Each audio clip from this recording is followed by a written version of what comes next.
இன்றைய நாளிலும் இயேசு கிறிஸ்துவின் அற்புத மாளிகையின் சபையின் சார்பாக உங்கள் யாவரையும் வாழ்த்தி வரவேற்கிறோம்.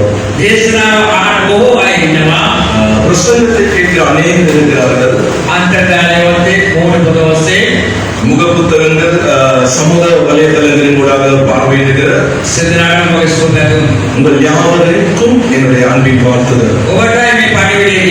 உங்களுக்கு தான் இந்த செய்தியை கொண்டு வந்தேன். பரலோகத்துக்கு செல்லும் வழியை காண்பிக்கும் 4வது ஆராதனை நாங்கள் ஏறெடுத்துக் கொண்டிருக்கிறோம். அறுவடை காலம். நாங்கள் எதிர்நோக்கிக் கொண்டிருப்பது இந்த அறுவடை காலத்திற்காக. அறுவடை காலம் என்றால் என்ன? நாங்கள் ஒரு சில வினாடிகள் நாங்கள் அமைதியாய் காத்திருப்போம். நீங்கள் சுபம் செய்யுங்கள், இன்றைய நாள் செய்தி எனக்கு ஆசீர்வாதமாய் அமைய வேண்டும் என்று.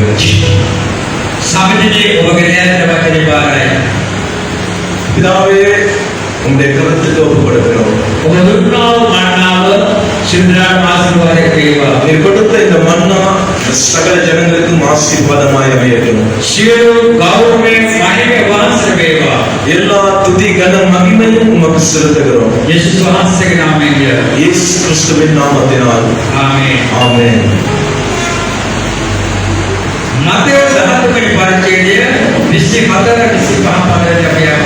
மத்தேயு 13ஆம் அதிகாரம் 23-24 வசனத்துக்கு நாங்கள் போவோம்.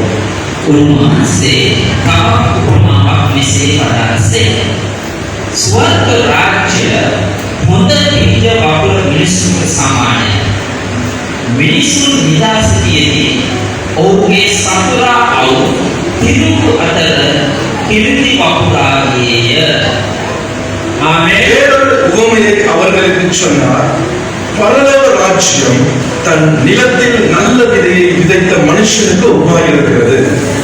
மனுஷர் நித்திரை பண்ணுகையில் அவனுடைய சத்துரு வந்து கோதுமை கலைகளை விதைத்து விட்டு போனான்.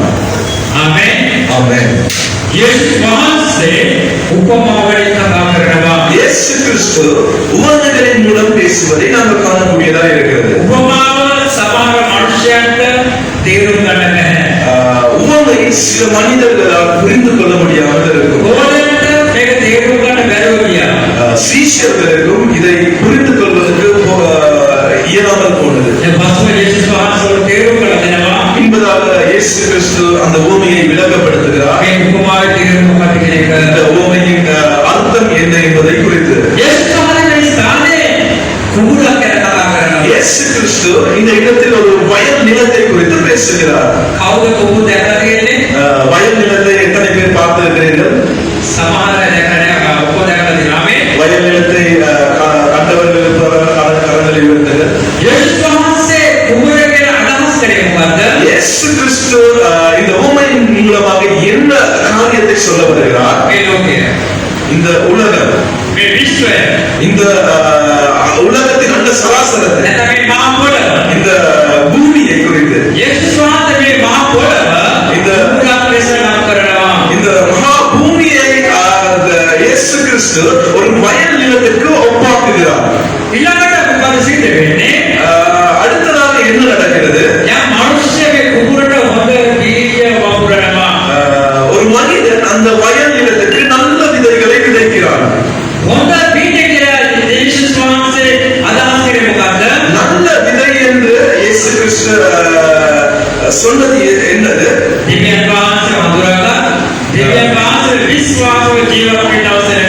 தேவனை அறிந்து தேவன் மேல் நம்பிக்கை பற்றோடு வாழ்கிற ஜனங்கள்.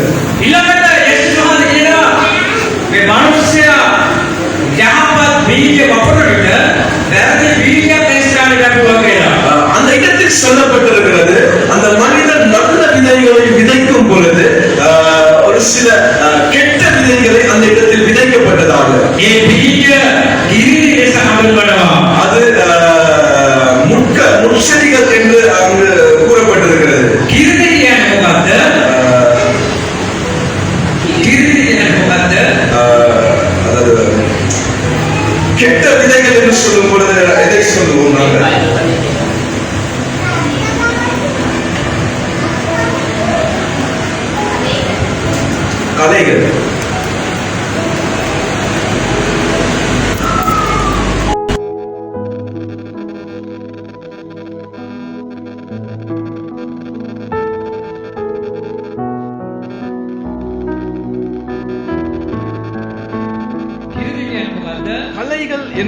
சொல்வது என்ன?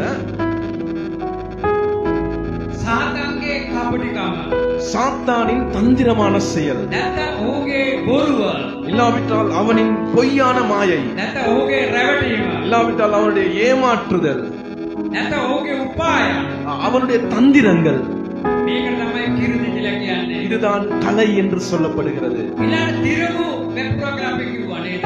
கோதுமை விதைக்கப்பட்டது என்று நாங்கள் சொன்னோம் அல்லவா? දිරමු කියන්නේ මොකද්ද? கோதுமை என்றால் என்ன? දෙවියන් වහන්සේගේ වචනය සහ தேவனுடைய வார்த்தையும் උන්වහන්සේගේ වචනය ව්‍යාප්ත කරන්නා වූ දේවසෙනඟ. அந்த வார்த்தையை ஏற்றுக்கொண்டு வாழ்கிற தேவ ஜனங்களும். උපමාවට වෙන්නෝ ප්‍රධාන කාරණාවල් ඔබට පැහැදිලි කළා. இந்த உவமையில் இருக்கிற பிரதானமான காரியங்களை நான் உங்களுக்கு விளக்கப்படுத்தினேன். ඔබට කියන්නේ ලෝකය வயல் நிலம் என்பது உலகம், යහපත් පිටිකේ දෙවියන් වහන්සේගේ වචනය දෙවියන් වහන්සේගේ වචනය நல்ல விதை என்று சொல்லும் பொழுது தேவனுடைய வார்த்தை, කිරිදි කියන්නේ සාතන්ගේ වචනය கலை என்று சொல்லும் பொழுது சாத்தானின் வார்த்தை, දිරමු කියන්නේ දෙවියන් වහන්සේගේ වචනය. கோதுமை என்பது தேவனுடைய வார்த்தை. ඒ කරුණ හැමදේම පැහැදිලි කළා. இவைகள் யாவற்றையும் உங்களுக்கு நான் விளக்கப்படுத்தினேன். ඔබේ ප්‍රශ්නයක් අහන්න තිබෙනවා. உங்களிடம் ஒரு கேள்வி நான் கேட்கிறேன். ඔබ යහපත් බීජයක්ද? நீங்கள் ஒரு நல்ல விதையா? ඔබ හොඳ කල්පනා කරලා බලන්න. நீங்கள் ஒரு நிமிஷம் சிந்தித்து பாருங்கள். ඔබගේ හදවතට එකගව කල්පනා කරලා බලන්න. உங்களுடைய இருதயத்திற்கு ஒன்றிணைந்து நீங்கள் அதை சிந்தித்து பாருங்கள். ඔබ යහපත් බීජයක්ද? நீங்கள் நல்ல விதையாக இருக்கிறீர்களா? මොකද ඔබේ උත්තරේ? என்ன பதில் உங்கள்? යහපත් බීජයක් නම් நல்ல விதை என்றால் දෙවියන් වහන්සේගේ වචනය අනුගමනය කරනවා. தேவனுடைய வார்த்தையை நீங்கள் பின்பற்றுவீர்கள். දෙවියන් වහන්සේගේ වචනය අනුව ජීවත් වෙනවා. தேவனுடைய வார்த்தைக்கு அமைய வாழ்வீர்கள். ඔබතුලේ බොහෝ මනුෂ්‍ය ආශිර්වාද ලබනවා. உங்கள் மூலமாக அநேக மனிதர்கள் ஆசீர்வாதம் பெறுவார்கள். දෙවියන් වහන්සේගේ වචනය ව්‍යාප්ත කරන්න ඔබ සේවය කරනවා. தேவனுடைய வார்த்தையை, சுவிசேஷத்தை பிரசித்திப்படுத்துவதற்கு, எல்லா இடத்திலும் பரப்புவதற்கும் நீங்கள் அதற்குரிய வேலைகளை செய்வீர்கள். ඔබ ඒ දේවල් කරන විට நீங்கள் அவைகளை செய்யும் பொழுது ඔබ ළඟම තවත් බීජයන් සාතන් වපුරනවා. உங்களுக்கு அருகில் களைகளை சாத்தான் விதைப்பான். අපි ඒකට කියනවා කිරිදි කියලා. நாங்கள் அதற்கு களைகள் என்று சொல்லுவோம். වැරදි බීජය කියලා කියනවා. பிழையான விதைகள் என்று சொல்லுவோம். වැරදි බීජය කියන්නේ මොකද්ද? பிழையான விதை என்பது என்ன? බොරුව, பொய், කපටිකම, ஏமாற்றுதல், වංචාව, வஞ்சித்தல், මුලාව, மாயை உண்டு பண்ணுதல், සල්ලාලකම, மோசமான செயல்களில் ஈடுபடுவது, වේශකම, வேசித்தனம் பண்ணுவது, මෙවැනි ගොඩාක් කාරණා තිබෙනවා. இப்படிப்பட்ட அநேக காரியங்கள் இருக்கிறது. දැන් ඔබ කල්පනා කරලා බලන්න. நீங்கள் சிந்தித்து பாருங்கள். ඔබ යහපත් බීජයක්ද? நீங்கள் ஒரு நல்ல விதையா? නැත්නම් වැරදි බීජයක්ද? இல்லாவிட்டால் கெட்ட விதையாக இருக்கிறீர்களா? කාලයක් අපි වැරදි බීජයක් වෙන්න ඇති. ஒரு காலத்தில் நாங்கள் கெட்ட விதையாக இருந்திருக்கலாம். ඔබ යේසුස් වහන්සේගේ බීජය අපේ හදවතේ වැපුරුණ පස්සේ ஆனால் இயேசு கிறிஸ்துவின் அந்த நல்ல விதை எங்களுடைய இருதயத்தில் விதைக்கப்பட்ட பின்பு ඒ නපුර අතහැරලා අද ඔබත් මමත් හොඳ මාර්ගයේ ගමන් කරන්න අවශ්‍ය එකක් වෙන්න ඕනේ. முன்பிருந்த எல்லா தீமைகளையும் விட்டு விட்டு நானும் நீங்களும் நல்ல பாதையை நோக்கி நடந்து கொண்டிருக்கிறோம். අද විශේෂ කාරණා තුනක් ඔබ සමග බෙදා ගන්නට இன்று 3 விசேஷமான காரியங்களை உங்களோடு பகிர்ந்து கொள்ள போகிறேன். විශේෂයෙන් අලුතෙන් ඉන්න සෙනගන මේක විශාල ආශිර්වාදයක් වෙන වචනයක් වෙන්න දෙනවා. விசேஷமாக புதிதாக வந்திருக்கிற ஜனங்களுக்கு இது ஒரு ஆசீர்வாதமான வார்த்தையாக இருக்கும் என்று நான் நம்புகிறேன். ඊයේ දවසේ විශාල සෙනග අපි ස්ථාන ආවා. நேற்றைய தினம் அநேக ஜனங்கள் இந்த இடத்தில் கூடி வந்தார்கள். අපට ලොකු ප්‍රශ්නයක් තිබ්බා දෙමළ භාෂාව. எங்களுக்கு மிகவும் ஒரு பிரச்சனை ஒன்று இருந்தது. தமிழ் பாஷையில் செய்வதற்கு ஆட்கள் இல்லாதது. ஒரு சமහර කට්ටියට සිංහල තේරෙන්නේ නැහැ. வருகிற அநேகருக்கு சிங்கள பாஷை தெரியாது. ඒ සහෝදර ඉදිරිපත් උනේ සේවයට උදව් කරන්න. நேற்றைய தினம் அந்த ஊழியத்தில் பங்கு கொண்டோம். ඊ අපි ගොඩාක් සාක්ෂි අහුවා. அநேக சாட்சிகளை நாங்கள் கேட்கக்கூடியதாக අද இருந்தது. දවසේ අපට අහිංසක ආඩම්බරකමක් තිබෙනවා. අහිංසක ආඩම්බරකමක් තිබෙනවා.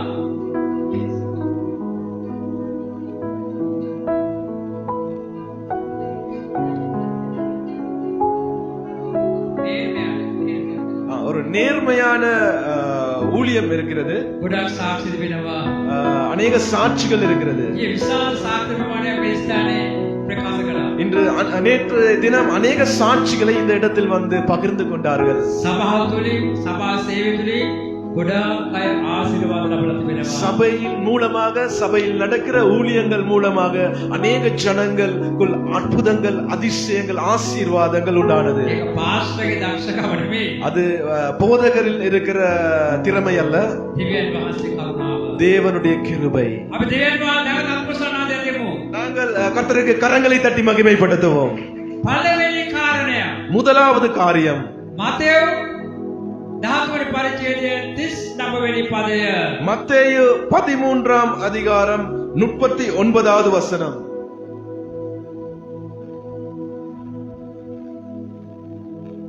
ඒවා බබුල සතුරා නම් යක්ෂයාය. කපන කාලේ නම් යුගාන්තයය. කපන්නේ නම් දේව දූතයෝය.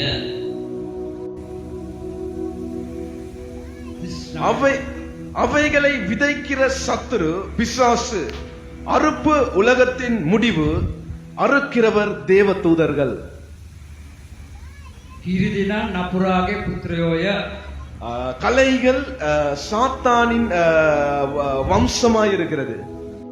ඒවා වපුරන පුද්ගලයා සාතන් කියලා යේසුස් වහන්සේ පැහැදිලි වෙනවා. அதை விதைக்கிறவன் சத்ருவான பிசாசு என்று இயேசு கிறிஸ்து அந்த இடத்தில் சொல்லுகிறார். අපි හොඳට මේ ගැන මෙනෙහි කරමු. நாங்கள் இதை குறித்து சற்று தியானித்து பார்ப்போம். කෙනෙක් කියලා කෙනෙකුට සුභාරංචි කියනවා. ஒருவர் ஒரு நபருக்கு சுவிசேஷத்தை அறிவிக்கிறார். එන්න අපේ චර්ච් එකට எங்களுடைய சபைக்கு வாருங்கள், ඇවිල්ලා යේසුස් වහන්සේගේ වචන අහන්න. வந்து இயேசு கிறிஸ்துவின் வார்த்தைகளுக்கு செவி கொடுங்கள், ඔබේ ප්‍රශ්න සියල්ල විසඳෙන්න යනවා කියලා කියනවා. உங்களுடைய பிரச்சனைகள் எல்லாம் தீர்ந்துவிடும் என்று சொல்லுகிறார். යම් කෙනෙක් ගිහිල්ලා මෙසේ සුභාරංචිය කියන විට ஒரு நபர் இவ்வண்ணமாக சுவிசேஷத்தை அறிவிக்கும் பொழுது ඒක අහලා ඒ අය එනවා සභාවට.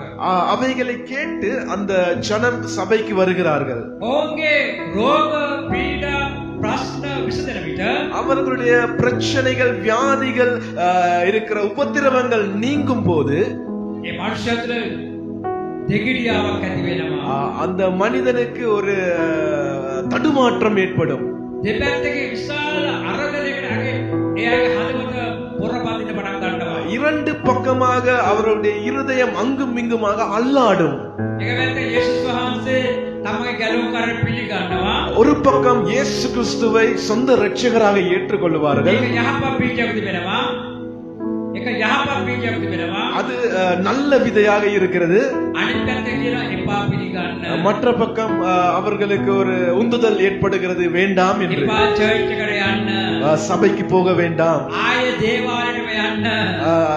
திரும்பியும் அந்த தேவாலயத்து கோவிலுக்கு போகும்படியா, ආයේ පරණ තැනටම යන්න. பழைய இடத்திற்கே போகும்படி විශාල වාද විවාදයක් හදපතේ ඇති වෙනවා. பெரிய ஒரு பிரச்சனை உள்ளான ரீதியாக அவர்களுக்கு ஒரு போராட்டமாய் அமையும். அது යේසුස් වහන්සේ මේක තමයි පහදලා දෙන්නේ. இயேசு கிறிஸ்து இப்படியாக விளக்குகிறார். හරි බීජේ වපුරන විට சரியான விதியை விதைக்கும் பொழுது දෙවියන් වහන්සේ මනුෂ්‍ය හරි බීජේ වපුරනවා. தேவனுடைய மனிதர்கள் சரியான விதையை விதைக்கிறார்கள். සාතන් ඇවිල්ලා වැරදි බීජේ වපුරනවා. சாத்தான் வந்து பிழையான ஒரு விதையை விதைக்கிறான். හරි දේ තේරුම් ගන්න බැරි විදියට சரியான காரியத்தை புரிந்து கொள்ள முடியாதபடிக்கு මනුෂ්‍ය ගැලවීම ලබා ගන්නවා කියන එක සෙල්ලමක් වේලුවක් නෙමෙයි. மனிதன் ரட்சிப்பை அடைந்து அவன் அதில் வாழ்வது சாதாரணமான ஒரு காரியம் அல்ல. අපි ගියා ඩම්ප් එකට ගිය සතියේ நாங்கள் போன வாரம் டம்ப் என்ற பிரதேசத்துக்கு போனோம். ගිහිල්ලා ඒ ස්ථානේ අපි දේවමේකට එනකොට நாங்கள் அந்த இடத்துக்கு ஊழியங்கள் செய்துவிட்டு வரும் பொழுது පාස්ටර් යෝහන් ලස්සන කතාවක් කිව්වා. பாஸ்டர் யோவான் ஒரு அழகிய ஒரு கதையை சொன்னார். ඉතින් තව තුන්දෙනෙක් ට්‍රීවිල් එක වාඩිලා හිටියා. இன்னும் 3 பேர் வாகனத்தில் உட்கார்ந்திருந்தார்கள். ඒක අහගෙන ඉඳලා அவர்களும் செவி கொடுத்துக் கொண்டிருந்தார்கள். යේසුස් වහන්සේ පිළිගත්ත මහාස්කම නොමිලේ ලැබෙනවා. இயேசு கிறிஸ்துவை ஏற்றுக்கொண்டால் அற்புதங்கள் அதிசயங்கள் நடைபெறும். මේක ලබා ගන්න ගොඩක් අය ඇවිල්ලා ඒ දේ කරගන්න ඕන කමක් නැහැ. இதை வந்து பெற்றுக்கொள்வதற்கு அநேகருக்கு அது தேவைப்படாமல் இருக்கிறது. මේ නොමිලේ තිබෙනවද ලබා ගන්නේ නැතුව இலவசமாக கிடைக்கிற அந்த காரியத்தை பெற்றுக்கொள்ளாமல் ලක්ෂ ගණන් වීදම් කරලා බැරි තැනකට ගිහලා වැරදි දේ තුලින් යාපත උත්සාහ කරනවා. லட்சக்கணக்கில் அவர்கள் செலவழித்து பிழையான இடத்திற்கு சென்று ஒரு சில காரியங்களை செய்து துக்கப்படுகிறார்கள். ඉතින් මම දන්නේ මේ වචනේ හරි ප්‍රබලයි. எனக்கு தெரியாது, அந்த வார்த்தை மிகவும் பிரபல்யமானது. ඊට පස්සේ අර සහෝදරයෙක් මට කතා කරලා කිව්වා ஒரு சகோதரி பேசி சொன்னதாவது, මාත් එක්ක ආපු අර දෙන්න දේවාල ගානේ යන දෙන්නේ. என்னுடன் வந்த அந்த 2 நபர்களும் தேவாலயங்களுக்கு போகிற පාස්ටර් ජෝන් හරි වචනේ කතා කළේ. பாஸ்டர் யோவான் சரியான நேரத்தில் சரியான வார்த்தையை பேசினார். ඒගොල්ලෝ කොච්චර කිව්වත් අහන්නේ නැහැ. அவர்களுக்கு எவ்வளவு சொன்னாலும் கேட்க மாட்டார்கள். ඒ සමහරට ඇවිල්ලා ஆனால் சிலர் வந்து ගල් පිළිම වගේ හිටියා. கற்சிலைகள் போல் இருந்தார்கள். එන්නම් වාලේ ඇවිල්ලා ஏதோ வருகிறேன் என்ற நோக்கத்துக்கு வந்து යන්නම් වාලේ ගියා. போகிற வண்ணமாக போகிறார்கள். කිසිම දෙයක් සිදු වෙන්නේ නැහැ. எந்த ஒரு காரியமும் எந்த ஒரு மாற்றமும் நடைபெறவில்லை. මේකට හේතුව මොකද්ද? அதற்கு காரணம் என்ன? යක්ෂයා ඕම්ව ඉරකලා තබාගෙන වෙනවා. වැරදි මාර්ගය යන පිරිස. சாத்தான் அவர்களை இறுக்கமாக பிடித்துக் கொண்டிருக்கிறான், பிழையான பாதைக்கு அவர்களை உட்புகுத்துவதற்கு. දිවෙන් වාසේ නාමයේ ඔබ යම් යහපත් ක්‍රියාවක් කරනවද? இயேசு கிறிஸ்துவின் நாமத்தினால் நீங்கள் ஒரு நல்ல காரியத்தை செய்வீர்களானால் යක්ෂය අනිවාර්ය ස්ථලයේදී වැරදි ක්‍රියාවක් කරනවාමයි. நிச்சயமாக சாத்தான் அந்த இடத்தில் இடைப்பட்டு பிழையான பாதைக்கு திருப்புவான். දැන් මනුස්සයෙක් සභාවට ඇවිල්ලා කියලා මට බෞද්ධිස්මය ඕනේ කියලා. ஒரு மனிதர் சபைக்கு வந்து தண்ணீர் ஞானஸ்தானம் வேண்டும் என்று கேட்டால் යක්ෂයා මොකද කියන්නේ? சாத்தான் என்ன சொல்லுவான்? බෞද්ධිස්මය ගන්න එපා. ஞானஸ்தானத்தை பெற வேண்டாம், බෞද්ධිස්මය ගන්න එපා. ஞானஸ்தானத்தை பெறாதே. බෞද්ධිස්මය කියන්නේ මොකද්ද? ஞானஸ்தானம் என்பது என்ன? ක්‍රිස්තියානි ජීවිතයේ පළවෙනි අත්විවරම. கிறிஸ்தவ வாழ்க்கையில் முதலாவது அஸ்திபாரம். සාතන් අමාරු වෙනවා ඊට පස්සේ ඒගොල්ලෝ උගේ පැත්තට ඇදලා ගන්නවා. மிகவும் கஷ்டப்பட்டு உபாயங்களை பாவித்து அவன் பக்கமாக இழுத்துக் கொள்ள முயற்சி செய்வான். ඒ නිසා බෞද්ධිස්මය නැවතී මුල්ගල තියන්න සාතන් ඉඩ දෙන්නේම නැහැ. அதனால் இந்த தண்ணீர் ஞானஸ்தானம் என்கிற இந்த முதற் கல்லை எடுத்து வைப்பதற்கு சத்ரு இடமளிக்க மாட்டான். ඒ උගේ ක්‍රමය. அது அவனுடைய ஒரு தந்திரமான செயல். යේසුස් වහන්සේ කියනවා ඔබ බෞද්ධිස්මය ගන්න අවශ්‍යයි කියලා. இயேசு கிறிஸ்து சொல்லுகிறார், அவரை ஏற்றுக்கொண்டவர்கள் ஞானஸ்தானம் பெற வேண்டும் என்று. යාපත් බීජය තමයි බෞද්ධිස්මය ගැනීම. நல்ல விதைதான் ஞானஸ்தானம் பெற்றுக் கொள்வது. සාතන්ගේ ක්‍රියාව තමයි බෞද්ධිස්මය වැළැක්වීම. சாத்தானின் கிரியைதான் இந்த ஞானஸ்தானத்தை தடை செய்வது. අපි කොයි බීජයද තදින් අල්ලගන්නේ? நாங்கள் எவ்வண்ணமாக කොයි බීජයද තදින් අල්ලගන්නේ? எந்த விதையை நாங்கள் சரியாக இறுக்கி பிடித்துக் கொள்கிறோம். තවත් කාරණා තිබෙනවා. இன்னும் ஒரு காரியம் இருக்கிறது. දෙවියන් වහන්සේගේ වචනේ ඉගෙන ගැනීම. தேவனுடைய வார்த்தையை கற்றுக்கொள்வது. ඔබ දෙවියන් වහන්සේගේ වචනේ ඉගෙන ගන්න එන විට நீங்கள் தேவனுடைய வார்த்தையை கற்றுக்கொள்ளும் பொழுது සාතන් කියන්නේ මොකද්ද? சாத்தான் என்று சொல்லும் பொழுது யார்? ඉගෙන ගන්න එපා. கற்றுக்கொள்ள வேண்டாம், ඉගෙන ගන්න එපා. கற்றுக்கொள்ள வேண்டாம். ඒ සාතන් ඉගෙන ගන්න එපා කියලා කියන්නේ. ஏன் சாத்தான் இவ்வண்ணமாக சொல்லுகிறான்? ඉගෙන ගත්තොත් සාතන් අමාරු ඒ මනුෂ්‍යයට වැඩ පෙන්නන්න. கற்றுக்கொள்ளுகிற மனிதனிடம் சாத்தானின் உபாயங்களை பாவிப்பதற்கு அவனால் முடியாது. වචනේ නොදන්න මනුෂ්‍යයට තමයි වැඩ පෙන්නන්න සාතන්ට පුළුවන්කම දෙන්නේ. வார்த்தையை சரியான விதத்தில் கற்றுக்கொள்ளாத மனிதனிடம் தான் அவனுடைய வேலைகளை காட்ட முடியும். යේසුස් වහන්සේගේ වචනේ ඉගෙන ගත්තොත් ඒක තමයි ජීවිතයේ ජයග්‍රහණය. இயேசு கிறிஸ்துவின் வார்த்தைகளை கற்றுக்கொண்டால் அதுதான் ஜீவியத்தின் வெற்றியாயிருக்கிறது. සාතන් ඔබ පූජාවක් දෙන්න එකක වෙනවා. පූජාවක් දෙන්න. පූජා පඬුරක් දෙන්න. දැන් ඔබ පූජා දෙන්න එකක වෙනවා. நீங்கள் ஒரு பலியை செலுத்த நீங்கள் ஒருங்கிணைந்தால் දැන් මම තීරණය කරනවා මගේ වැටුපේ ආදාය මාර්ගයේ 10කට දිවෙන් මාර්ග දෙන්න. நான் என்னுடைய வருமானத்தில் வியாபாரத்தில் இருக்கிறவர்கள் லாபத்தில் நான் தசம பாகத்தை கொடுக்குவதற்காக நான் ஒருங்கிணைகிறேன். ඊළඟට මම තීරණය කරනවා මට අමතර ආදාය තියෙන ඒකේ විශේෂ දීපනාවල් දෙන්න.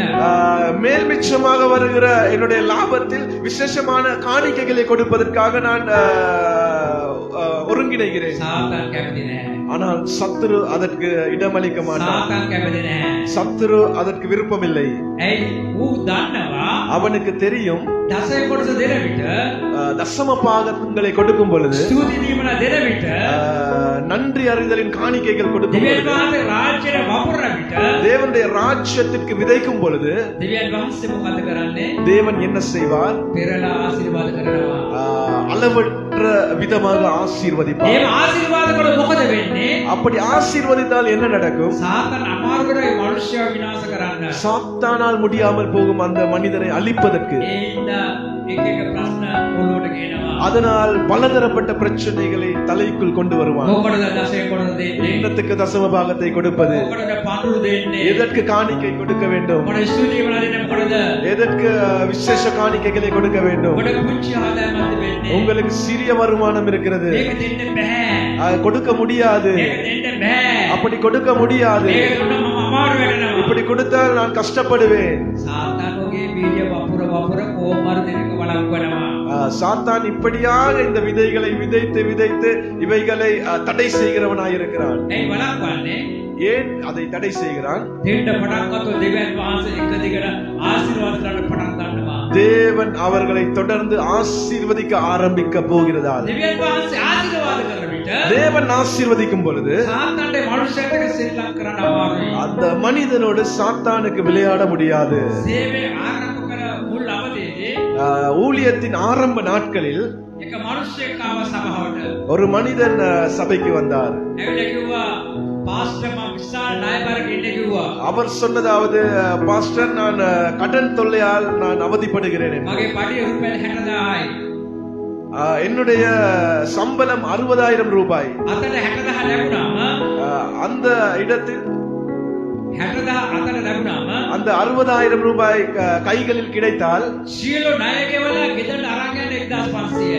எல்லா கடன்களையும் நான் கொடுத்து கழித்து விட்டு வீட்டிற்கு எடுத்து செல்வது 1500 ரூபாய் மாத்திரமே. ඔව් මගේ ප්‍රශ්න කර කොහොමද මේ ප්‍රශ්නේ නිදහස් වෙන්නේ කියලා. அவர் என்னிடம் கேள்வி கேட்டார், எப்படி இந்த பிரச்சனையிலிருந்து நான் விடுதலை அடைவது என்று. මම දෙවියන් වහන්සේගේ බීජයේ වචනේ ඕන දුන්නා. நான் இயேசு தேவனுடைய விதை என்னும் வார்த்தையை அந்த மனிதனுக்கு கொடுத்தேன். ඔව් වචනේ පිළිගත්තා. அந்த வார்த்தையை ஏற்றுக்கொண்டார். ඊළඟට පටිගත්තට ණය ගෙවුවේ නැහැ. ණය ගෙවුවේ නැහැ. கடனை அடைக்கவில்லை. ඔව් දුවගෙන ආවා එක රැයක අපේ ගෙදරට. அவர் ஒரு நாள் இரவு எங்களுடைய வீட்டிற்கு ஓடி வந்தார். සම්පූර්ණ වැටුප කියලා මගේ අතේ අතර තිබ්බා.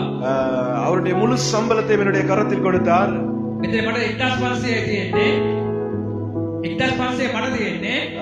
1500 ரூபாய் மாத்திரமே என்னிடம் இருக்கிறது. ඉතුරු ඔක්කොම ණය ගෙවන සල්ලි. மற்ற எல்லாம் கடன்களை அடைப்பதற்காக இருக்கிற பணம். මේකේ රුපියල් 200ක් ආරම්භයකටම තසේ කොට දෙනවා කියලා කිව්වා ඇවිල්ලා. රුපියල් 200ක් තසේ කොට දෙනවා කියලා කිව්වා ඇවිල්ලා. 200 ரூபாய் தான் என்னால் தசம பாகம் கொடுக்க முடியும் என்று சொன்னார். යාඥා කරගත්තා. நான் அதை செபித்து எடுத்தேன். ටික කාලයකට රුපියල් 2000 දක්වා ඔහුගේ තසේ කොට වර්ධනය වුණා. රුපියල් 2000 දක්වා ඔහුගේ තසේ කොට වර්ධනය වුණා. சில காலங்களில் 2000 ரூபாய் வரை அவருடைய தசம பாகம் உயர்ந்தது. DMS කම්පැනිද ජොබ් එක කළේ ඇවිල්ලා. BMS கம்பெனியில் அவர் வேலை செய்து கொண்டிருக்கிறார். ඔහුගේ ඔප්පු ඔහුගේ ඉඩමක් තිබ්බා පනාගොඩ. அவருக்கு ஒரு இடம் இருந்தது பனாகுடையில். ඒ ඉඩමේ ඔප්පුව මට ගෙනල්ලා දුන්නා. அந்த இடத்தின் அந்த டீட்டை ஒப்பு கொண்டு வந்து கொடுத்தாரு. හෙඩ් ඔෆිස් එකේ ඉන්දියාවේ කවදාවත් ලෝන් දෙන්නේ නැහැ කියලා කිව්වා. හෙඩ් ඔෆිස් එක තියෙන ඉන්දියාවේ කවදාවත් ණය දෙන්නේ නැහැ කියලා කිව්වා. ஹெட் ஆபீஸ் பிரதான காரியாலயம் வந்து இந்தியாவில் இருப்பதால் ஒருபொழுதும் எங்களுக்கு கடன் கிடைப்பதில்லை என்று சொன்னாரு. පාස්ටර් යාඥා කරන්න ඔප්පුවට போதகர் ஜெபித்த பொழுது දෙවියන් වහන්සේ අනිවාර්යයෙන්ම ලක්ෂ 10ක් දේවි. தேவன் நிச்சயமாக எனக்கு 10 லட்சத்தை கொடுப்பார். මේ සිල් ප්‍රශ්නම විසඳ ගන්න යනවා කියලා කිව්වා ඇවිල්ලා. எல்லா பிரச்சனைகளையும் நான் தீர்த்து கொள்ள போகிறேன் என்று சொன்னார். යාඥා කළ සති දෙකක් කියන උඩ ලක්ෂ 10 හම්බුණා. ஜெபம் செய்து 2 கிழமையாகவில்லை, அவருக்கு அந்த பணம் 10 லட்சம் கிடைத்தது. සියලු ණය බර නිදහස් වුණා. அவர் எல்லா கடன் பிரச்சனைகளிலும் இருந்து விடுதலையானார். තාම සභාවත් එක්ක ඉන්නවා. இன்னும் அவர் தொடர்பில் இருக்கிறார். තාම ඉන්නවා. இன்னும் இருக்கிறார்.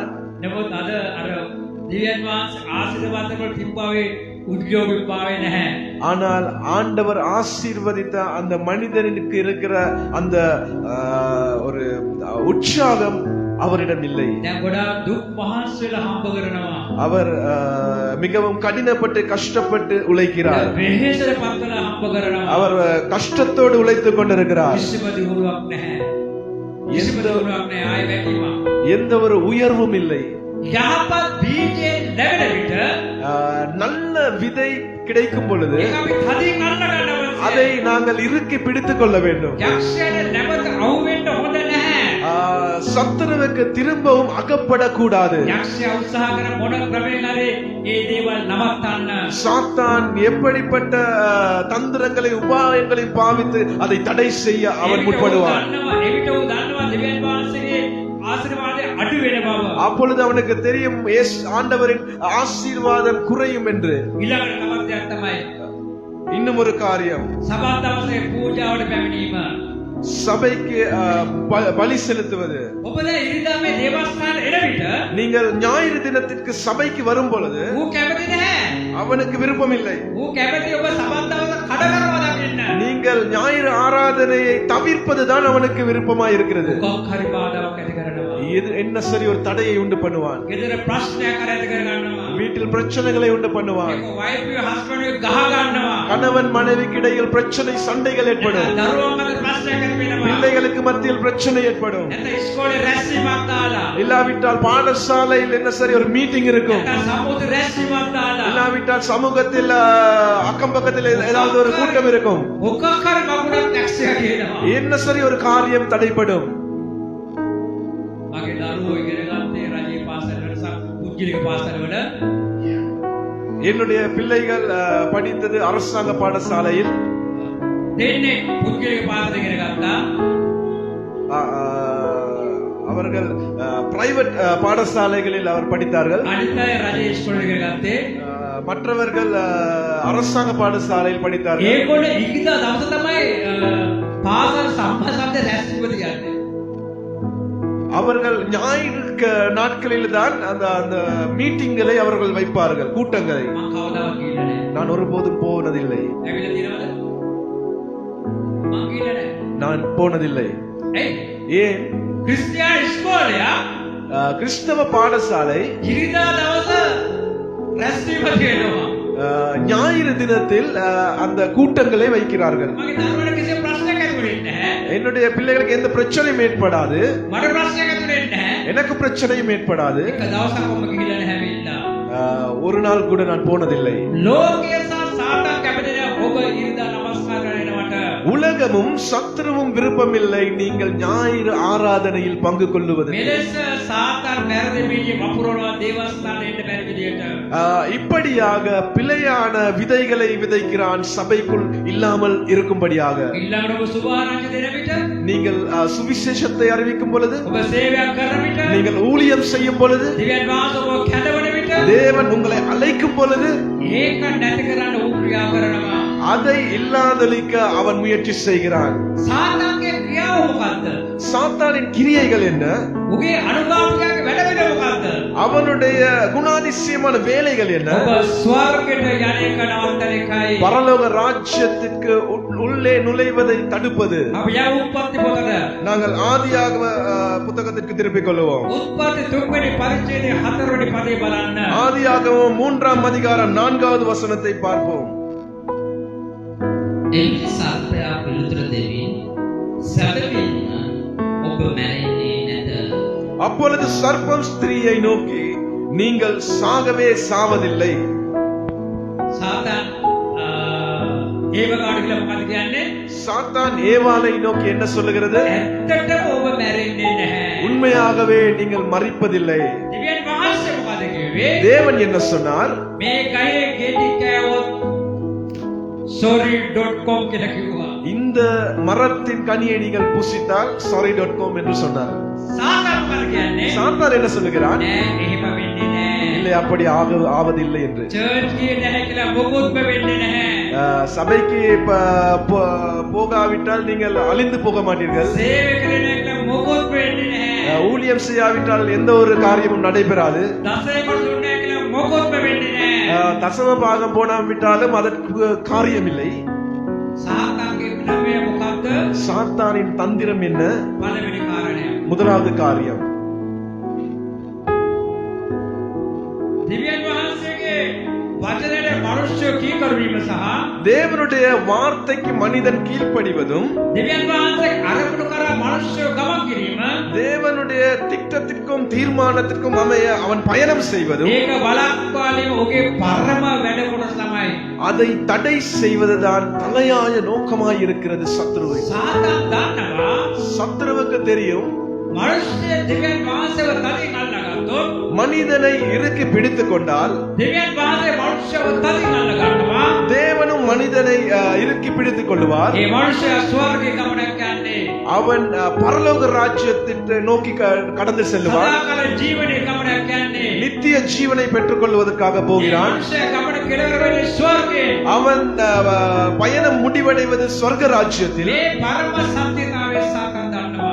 இந்த பரம அழைப்பின் நிச்சயத்தை சாத்ரு அறிந்திருக்கிறான். දෙවියන් වහන්සේව අඳුරනවා. தேவனை நன்கு அறிந்திருக்கிறான். යේසුස් වහන්සේව අඳුරනවා. இயேசு கிறிஸ்துவை அறிந்திருக்கிறான். සුද්ධාත්ම වහන්සේව අඳුරනවා. பரிசுத்த ஆவியானவரை அறிந்திருக்கிறான். සත්‍යයක් අඳුරනවා. சத்தியத்தை அறிந்திருக்கிறான். උගේ වැඩේ මොකද්ද? அவனுடைய வேலை என்ன? මේ සත්‍ය කන පිට පෙරලා ඔබව රැවටීමයි. இந்த சத்தியத்தை மறுபுறம் தலைகீழாக பிரட்டி போடுவது. උගේ එකම සැලැස්ම මොකද්ද? அவனுடைய திட்டம் என்ன? දෙවියන් වහන්සේ අරමුණ සහ සත්‍ය පුරු කිරීමයි. தேவனுடைய நோக்கத்தையும் அவனுடைய சத்தியத்தையும் பொய்யாக்குவது. ඒ සඳහා ඔබ මොකද කරන්නේ? அதற்காக அவன் என்ன செய்வான்? ඔබ තුල සැකේ ඇති කරනවා. உங்களுக்குள் சந்தேகத்தை உண்டு பண்ணுவான். ඔබගේ ඇදහිල්ල විනාශ කරනවා. உங்களுடைய விசுவாசத்தை அழிக்கிறான். ඒවට මොකද උනේ? அப்படி என்ன நடந்தது? ඒව තුල තිබෙන විශ්වාසය නැති කළා. அதற்குள் இருந்த விசுவாசத்தை இல்லாத ஆக்கினான். ඒව තුල තිබෙන ඇදහිල්ල නැති කළා. அவைகளுக்குள் இருந்த விசுவாசத்தை இல்லாமல் ஆக்கினான். ඒව සම්පූර්ණයෙන් මුලා කළා. அவைகளை முழுமையாக அழித்து போட்டான். යක්ෂයාගේ වචන හරි ලස්සනයි. சாத்தானின் வார்த்தை மிகவும் அழகாக இருக்கும். මොකද කිව්වේ? அவன் என்ன சொன்னான்? ඇත්තටම ඔබ නැසින්නේ නැහැ. உண்மையாக நீங்கள் சாவதில்லை என்று. ඇත්තටම ඔබ නැසින්නේ නැහැ. உண்மையாக நீங்கள் சாக மாட்டீர்கள். මේ කාන්තාව මොකද බැලුවේ? அந்த பெண் என்ன பார்த்தால், ඇත්තද? உண்மையா? එහෙමද? அப்படியா? මම මැරෙන්නේ නැද්ද? நான் சாக மாட்டேனா? තෘෂ්ණාව හැමදාම ජීවත් වෙන්න. அந்த இச்சை ஏற்பட்டது நித்திய நித்தியமாய் வாழ வேண்டும் என்று. ආසාව හැමදාම ජීවත් වෙන්න. ஆசை ஏற்பட்டது அனுதினமும் வாழ வேண்டும் என்று. බැලුව පාපේ දිහා. பாவத்தை நோக்கி பார்த்தால், පාපේ ලස්සනයි. பாவம் அழகாக இருக்கும். පාපේ සුන්දරයි. பாவம் மிகவும் ஒரு வர்ணிப்பாய் இருக்கும். පාපේ රසවත්. மிகவும் ருசியாக இருக்கும். පාපේ බීපෙන් වඩා රසයි. தேனிலும் இனிமையாய் இருக்கும் பாவம். ඊළ පාපේ කෑවා. அந்த பாவத்தை உட்கொண்டார். අවසාන මොකද උනේ? என்ன நடந்தது? යක්ෂයාගේ උගුල් අසු වෙලා සදාකාල ජීවනය ඇති කරගත්තා. சாத்தானின் வலைக்குள் வீழ்ந்து நித்திய ஜீவனை இழந்து போனார்கள். ආපඩ දුක තමයි ඉතුරු උනේ. இந்த பூமியின் துக்கத்தை தான் அனுபவித்தார்கள். ආපඩ කඳුල තමයි ඉතුරු උනේ. இந்த பூமியின் கண்ணீர் தான் அவர்களுக்கு மிஞ்சியது. මාංශේලා හම්බ කරන්න සිද්ධ වුණා වෙලා. கடினப்பட்டு உழைத்து உழைத்து வாழ வேண்டியதா இருந்தது. කොහොමද සාතාන් ලස්සන පෙන්නලා මුලාවේ නැමේ මේ කාන්තාව. எப்படி அழகாக அழகிய காரியங்களை காண்பித்து அந்த வஞ்சனை என்கிற வலையில் சிக்க வைத்தார். අද බොහෝ මනුෂ්‍යයන්ව යක්ෂයා මේ ආකාරයෙන් මුලා කරනවා. இன்று அநேக மனிதர்கள் இவ்வண்ணமாக சாத்தான் வஞ்சித்துக் கொண்டிருக்கிறான். එක එක කාරණා ගෙනල්ලා ඔබව මාව දෙවියන් වහන්සේගේ වෙන් කරන්න උගේගේම උගහනවා. பலதரப்பட்ட காரியங்களை காண்பித்து கர்த்தருக்கும் மனிதனுக்கும் இருக்கிற உறவை பிரிப்பதற்கு முயற்சி செய்து கொண்டிருக்கிறார். ඔබත් මම දෙවියන් වහන්සේගේ ගේම ගන්නව දේවදරු වෙන අවශ්‍යයි. நானும் நீங்களும் தேவனுடைய வார்த்தையை கற்றுக்கொண்டு அவருடைய திட்டத்தை அறிந்திருக்கிற மனிதர்களாய் வாழ வேண்டும். සාතාන් මෙහෙම කරන්න හේතුව මොකක්ද? சாத்தான் இப்படியாக செய்ய காரணம் என்ன? ඌ මරණය පිළිගන්නේ නැහැ. அவன் மரணத்தை ஏற்றுக்கொள்ள மாட்டான். ඌ විනිශ්චය පිළිගන්නේ නැහැ. அவன் நியாய தீர்ப்பை ஏற்றுக்கொள்ள மாட்டான். සදාකාල ජීවත් වෙනවා කියලා ඒවට කිව්වනේ. சதா நித்திய ஜீவனை பெற்றால் இவைகள் எல்லாம் நடக்காது அல்லவா? එද ඌ මරණය ප්‍රතික්ෂේප කරනවා. அதனால் மரணத்தை அவன் மறுதலிக்கிறான். යේසුස් වහන්සේ විනිශ්චය ප්‍රතික්ෂේප කරනවා. இயேசு கிறிஸ்துவின் நியாய தீர்ப்பை மறுதலிக்கிறான். ඉතින් සාතාන්ගේ පස්සේ ගිහින් අවසාන මොකද වෙන්නේ? சத்ருவின் பின்னால் போய் இறுதியில் நடப்பது என்ன? යන මනුෂ්‍ය අවසානයේ මරණයට මුහුණ දෙනවා. அவன் மனிதன் இவ்வண்ணமாக சென்று மரணத்திற்கு முகம் கொடுக்கிறான். ඊළඟ යේසුස් වහන්සේ විනිශ්චයට මුහුණ දෙනවා. இயேசு கிறிஸ்துவின் நியாய தீர்ப்புக்கு முகம் கொடுக்கிறான். උඩ ස්වර්ගයක් තිබෙනවා. சொர்க்கத்தில் இருக்கிறார். උඩ ස්වර්ගයක් තිබෙනවා. යක්ෂයන ස්වර්ගයක් තිබෙනවා. යක්ෂයන ස්වර්ගයක් තිබෙනවා. சாத்தானுக்கும் சொர்க்கம் இருக்கிறது. සමහර මිනිස්සු කියන මොන දෙයකලා නිරේඩකස් කමන්න නැහැ කියලා කියලා ඇවිල්ලා. சில மனிதர்கள் சொல்லுவார்கள் நான் நரகத்துக்கு போனாலும் பரவாயில்லை என்று. අපායට ගියා කමන්න නැහැ කියලා ඇවිල්ලා. நரகத்திற்கு போனாலும் பரவாயில்லை என்று மனிதர்கள் சொல்லுவார்கள். සාතාගේ පුතු තමයි. அவர்கள் சாத்தானின் பிள்ளைகள். යක්ෂයාගේ පුතු තමයි. சாத்தானின் பிள்ளைகள். උගේ රැවටට අහුවෙලා අවසානයේ ගිනිවිලට ගිහිල්ලා සදාකාල දුක් පිළිසිඳ වෙනවා. அவருடைய வஞ்சனைக்கு அகப்பட்டு நித்தியமாய் அவர்கள் அந்த நரக வேதனைப்படுவார்கள். දෙවියන් වහන්සේ ඔබ වෙනුවෙන් මා වෙන ස්වර්ගයක් ලෑස්ති කරලා තිබෙද්දී தேவன் உங்களுக்காகவும் எனக்காகவும் அந்த பரலோக ராஜ்யத்தை ஆயத்தப்படுத்தி இருக்கிறார். දෙවියන් වහන්සේ ඔබ වෙනුවෙන් මා වෙනුවෙන් සදාකාල ජීවනයක් ලෑස්ති කරලා තිබෙද්දී அந்த தேவன் உங்களுக்காகவும் எனக்காகவும் நித்திய ஜீவனை அவர் உண்டு பண்ணி இருக்கிறார். ඒ සදා තමයි ඒකදා පුත්‍ර යේසුස් වහන්සේ ඔබ වෙනුවෙන් කල්වාරි කුසේ ජීවිත පූජා කරන තරම් උන්වහන්සේ අපට ප්‍රේම කර තිබෙද්දී அதற்காக இயேசு கிறிஸ்து இந்த பூமிக்கு வந்து கல்வாரி சிலுவையில் அவருடைய உயிரை தியாகம் பண்ணி இவ்வண்ணமாய் எங்களுக்கு அன்பு கூர்ந்திருக்கிறார். මේ සියල්ල අමතක කරලා අපි යක්ෂයාගේ පැත්තට යනවා නම් இவை யாவையும் நாங்கள் மறந்து சாத்தானுக்கு பின்னால் நாங்கள் போவோமானால் එළිපිට පේන ලස්සන ඇතුලේ නැති බවක් තබා ගන්න. வெளியரங்கமாய் தென்படுகிற அழகு உட்புறமாய் இருக்காது என்பதை நீங்கள் அறிந்து கொள்ளுங்கள். අවසාන කාරණය கடைசி காரியம், යක්ෂයා පාපය ප්‍රතික්ෂේප කරනවා. சாத்தான் பாவத்தை மறுதலிக்கிறான். හොරකමක් කළාට කමක් නැහැ. களவு செய்தால் பரவாயில்லை என்பான். අගාවක් ඇහුවට කමක් නැහැ. අගාවක් ඇහුවට කමක් නැහැ. லஞ்சம் வாங்கினால் பரவாயில்லை என்று சொல்லுவான். බොරුවක් කිව්වට කමක් பொய் නැහැ. சொன்னால் பரவாயில்லை என்று சொல்லுவான். කාන්තාවකට කියාට කමක් නැහැ. பெண்களிடம் போனால் பரவாயில்லை என்று சொல்லுவான். කාන්තාව පුරුෂයෙකුට කියාට කමක් නැහැ. பெண்கள் வேற ஆண்களிடம் சென்றால் பரவாயில்லை என்று சொல்லுவான். හතර කාලා බීලා හතර ගාන වැටේට කමක් නැහැ. நீங்கள் மதுபானம் குடித்தால் பரவாயில்லை என்று சொல்லுவான். සමහර මිනිස්සු කියනවානේ. සමහර අය කියනවානේ. சபையில் உள்ள மனிதர்கள் இவ்வண்ணமாக அவன் தூண்டுவான் அல்லவா? මේ කුඩු වෙන ශරීරේ හැම සැපක් දෙන්නට කිය මිනිස්සු ඉන්නවා නේද? இந்த அழிந்து போகிற இந்த சரீரம் நாங்கள் எல்லா சுகத்தையும் அனுபவிக்க வேண்டும் என்று ஒரு சில மனிதர்கள் சொல்லுவார்கள் அல்லவா? එහෙම ඉන්නව නේද? அப்படி இருக்கிறார்கள் அல்லவா? இருக்கிறார்கள். මේ කුඩු වෙන ශරීරය. இது அழிந்து போகிற சரீரம். පස් වෙන ශරීරය. இது மண்ணுக்கு போகிற சரீரம். මේක අපිට මොකටද දීලා තියෙන්නේ? இது எதற்காக எங்களுக்கு கொடுக்கப்பட்டிருக்கிறது? මේ ශරීරය සතුටු කරන්න කියලා බොහෝ මිනිස්සු කියනවා. அந்த சரீரத்தை நாங்கள் சந்தோஷப்படுத்த வேண்டும் என்று அநேக மனிதர்கள் මේ சொல்லுகிறார்கள். ශරීරය කියන්නේ මොකද්ද? இந்த சரீரம் என்பது என்ன? දෙවියන් වහන්සේගේ මාලිගාව. தேவனுடைய ஆலயமாய் இருக்கிறது. උන්වහන්සේ සුද්ධ ස්ථානය. அவருடைய பரிசுத்த ஸ்தலம். උන්වහන්සේ වාස කරන ස්ථානය. அவர் வாசம் செய்கிற இடம். උන්වහන්සේ රජකම් කරන ස්ථානය. அவர் ராஜரிகம் பண்ணுகிற இடம். උන්වහන්සේ ඔබ බලයෙන් පූර්ණ ස්ථානය. அவர் அவருடைய வல்லமையினால் நிரப்புகிற இடம். මේක පාපෙට දීලා විනාශ කරගන්නකොට මොකද වෙන්නේ? இது பாவத்துக்கு நீங்கள் ஒப்பு கொடுத்து அழிவுக்கு கொண்டு போனால் என்ன நடக்கும்? සාතන් කියනවා කමක් නැහැ කියලා. சாத்தான் சொல்லுவான் பிழை இல்லை என்று. දෙවියන් වහන්සේ මොකද කියන්නේ? தேவன் என்ன சொல்லுகிறார்? නුඹ ඒක විනාශ කරගත්තොත් நீ அந்த சரீரத்தை அழித்து கொண்டால் මම ඔබව විනාශ කරනවා. நான் உன்னை அழித்து போடுவேன். සාතන්ට බෑ ඔබ බේරගන්න. சாத்தானுக்கு முடியாது உன்னை காப்பாற்ற. අවසානයේ පදයට යමු. கடைசி வேத வார்த்தைக்கு போவோம். මතක 34 11 වෙනි පදය. மத்தேயு 34ஆம் அதிகாரம் 11வது வசனம். මතක 24 மத்தேயு 24 11. 11. බොහෝ බොරු දිවසිවරු නැගිට බොහෝ දෙනා මුලා කරන්නාහ. அநேக கள்ள தீர்க்கதரிசிகளும் எழும்பி அநேகரை வஞ்சிப்பார்கள். වර්තමාන සමාජ මොකක්ද සිද්ධ වෙන්නේ? தற்போது இருக்கிற சபையில் என்ன நடந்து கொண்டிருக்கிறது? ඕ අනාගත වතුරු ඇවිල්ලා அநேக தீர்க்கதரிசிகள் දේව ජනතාව සම්පූර්ණ මුලා කරනවා. தேவ ஜனங்களை வஞ்சித்துக் கொண்டிருக்கிறார்கள். මේ යක්ෂයාගේ ඊළඟ ක්‍රියාවලිය இது ஒரு சாத்தானின் கிரியை. මගේ සභාවේ විතරයි රෝගී සුව වෙන්න කියලා කියනවා. என்னுடைய சபையில் மாத்திரம்தான் வியாதியஸ்தர்கள் குணப்படுகிறார்கள். මගේ සභාවේ විතරයි යක්ෂය දුර වෙන්න කියලා කියනවා. என்னுடைய சபையில் மாத்திரமே அசுத்த ஆவிகள் அகன்று ஓடுகிறது. මගේ සභාවේ සරක් විතරයි ස්වර්ගයට යන්න කියලා කියනවා. என்னுடைய சபையில் இருக்கிற ஜனங்கள் மாத்திரமே சொர்க்க ராஜ்யத்தை சுதந்தரித்துக் මගේ கொள்ளுவார்கள். සභාවේ විතරයි අනාගත වාක්‍ය තියෙන්නේ என்னுடைய சபையில் மாத்திரமே தீர்க்க தரிசனங்கள் இருக்கிறது.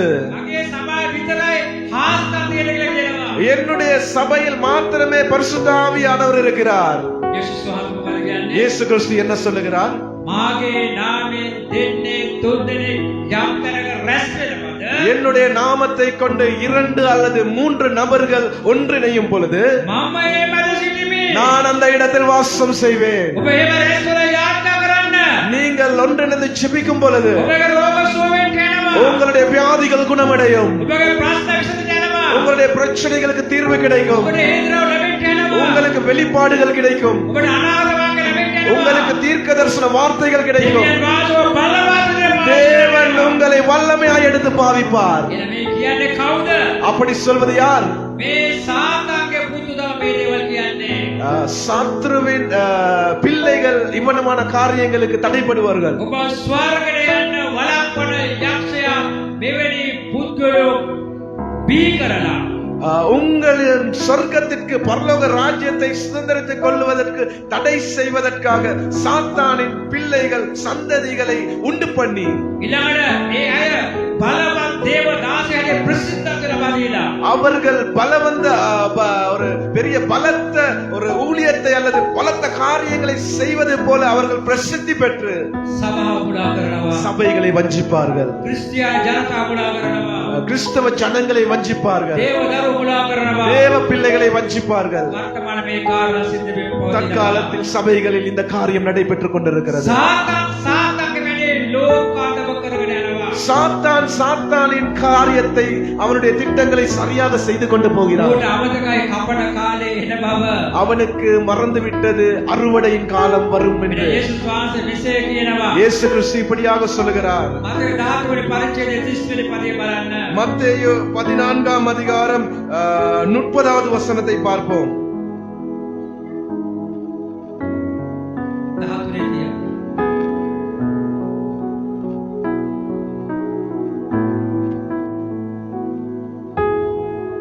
මතෙව් 13 තිය. மத்தேயு 13ஆம் அதிகாரம் 30வது வசனம். ගොයම් කපන කාලයේ දක්වා දෙවගින් එකට වැඩෙන්න හරින්න. ඉන්පසු ගොයම් කපන කාලයේදී පළමු කොට කිරිදි එකතු කොට දවන පිණිස පිටිපදින්න. කිරිදි එකතු කොට දවන පිණිස පිටිපදින්න. දිරුකු මාගේ අටවල රැස් කරන්නයි කපන්නට කියමි කීවේය. அறுப்பு காலத்தில் நான் அறுக்கிறவர்களை நோக்கி முதலாவது கடைகளை பிடுங்கி அவைகளை சுட்டரிக்கிறதற்கு கட்டுகளாக கட்டுங்கள், கோதுமையோ என் களஞ்சியத்தில் சேர்த்து வையுங்கள் என்பேன் என்று சொன்னான் என்றார். ආමේන්. ஆமென். යේසුස් වහන්සේ උපමා කතාවේ දේශනා පටන් ගත්තේ. இயேசு கிறிஸ்து ஒரு அழகான ஊமையின் மூலமாக பிரசங்கத்தை ஆரம்பித்தார். තිරිකුත් වගා කරනවා. கலைகளும் இருக்கிறது, ඉරිකුත් වගා කරනවා. கோதுமைகளையும் விதைக்கப்பட்டிருக்கிறது. එකම කුඹුරේ තිබෙනවා. 2 விதைகளும் ஒரே வயல் நிலத்தில் வளர்கிறது. එක්කෙනෙක් කියලා අහනවා කීරිදි ටික කපලා අයින් කරන්නද කියලා. ஒருவன் அதை பார்த்துவிட்டு போய் கேட்கிறான், இந்த கலைகளை நான் பிடுங்கி ஒதுக்கி விடவா என்று. යේසුස් වහන්සේ පාගෙනවා. இயேசு கிறிஸ்து சொல்லுகிறார் வேண்டாம் என்று. මේ සභාවේ දෙවියන් වහන්සේගේ දරුවෝ ඉන්නවා. இந்த இடத்தில் இந்த சபையில் தேவனுடைய பிள்ளைகள் இருக்கிறீர்கள், යක්ෂයාගේ දරුවෝ ඉන්නවා. பிசாசின் பிள்ளைகளும் இருப்பார்கள். අපේ පුරුෂයා දෙවියන් වහන්සේගේ දරුවෙක් වෙන්න පුළුවන්. පුරුෂයා දෙවියන් වහන්සේ දරුවෙක් වෙන්න පුළුවන්. புருஷன் தேவனுடைய பிள்ளையா இருக்கலாம், භාර්යාව යක්ෂයා දරුවෙක් වෙන්න පුළුවන්. மனைவி சத்ருவின் பிள்ளையா இருக்கலாம், නැත්නම් පුරුෂයා යක්ෂයාගේ දරුවෙක් වෙන්න පුළුවන්. இல்லாவிட்டால் கணவன் சாத்தானின் பிள்ளையா இருக்கலாம், නැත්නම් භාර්යාව දෙවියන් වහන්සේ දරුවෙක් වෙන්න පුළුවන්. மனைவி தேவனுடைய பிள்ளையா இருக்கலாம். දෙකොල්ලෝ එකට ඉන්න ඕනේ. இருவரும் ஒன்றாய் இருக்க வேண்டும். අපි මෙහෙම ගමුකෝ. අපි මෙහෙම ගමුකෝ. இப்படியாக நாங்கள் எடுத்துக்கொள்வோம்.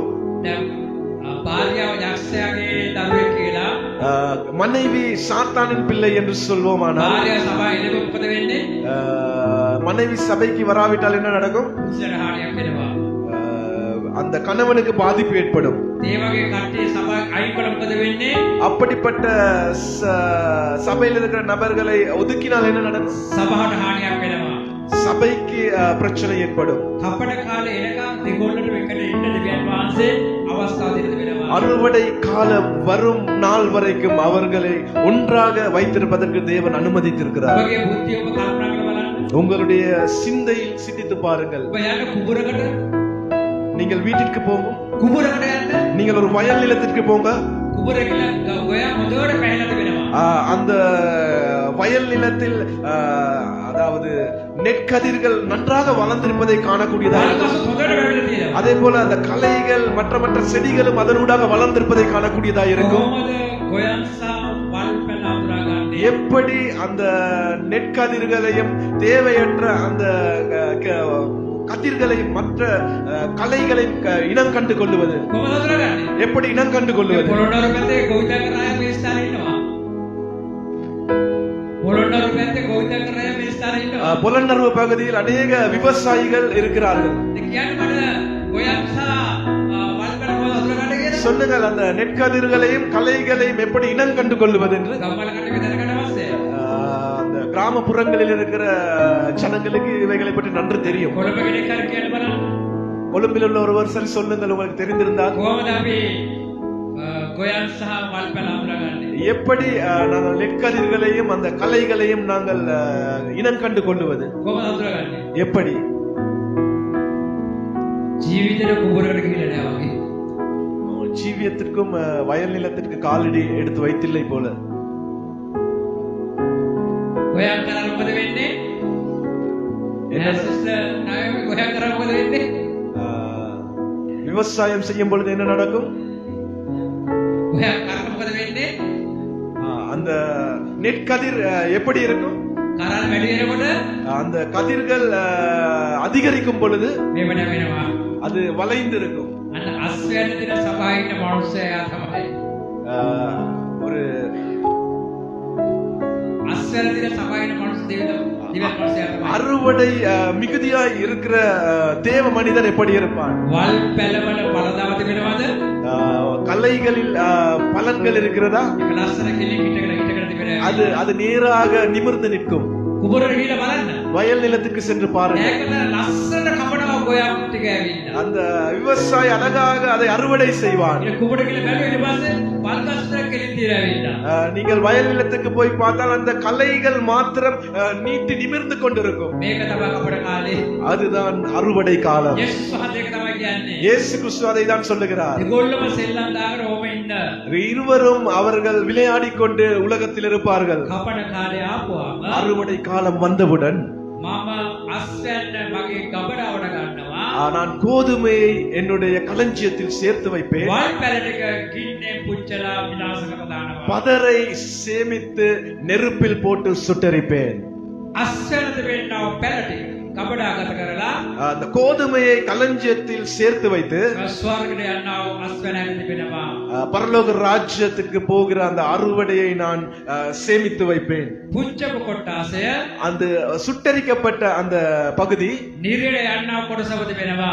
நரகத்திற்கு செல்லுகிற கூட்டமாய் குறிப்பிடப்பட்டிருக்கிறது. අද ඔබ තීරණයක් අරන් තිබෙනවා. நீங்கள் ஒரு தீர்மானத்தை எடுத்து අද ඔබ கொள்ளுங்கள். පියවරක් ඉදිරියට ඇවිල්ලා තිබෙනවා. நீங்கள் ஒரு அடி முன்பதாக எடுத்து வைத்திருங்க. මෙතන ගොඩාක් අය යේසුස් වහන්සේව ගැලවුම්කාරයට පිළිගත් අය. இந்த இடத்தில் அநேகர் இயேசு கிறிஸ்துவை தங்களுடைய சொந்த இரட்சகராக ஏற்றுக்கொண்டவர்கள். තවත් කණ්ඩායමක් බෞද්ධිස්මේ ගත්ත අය.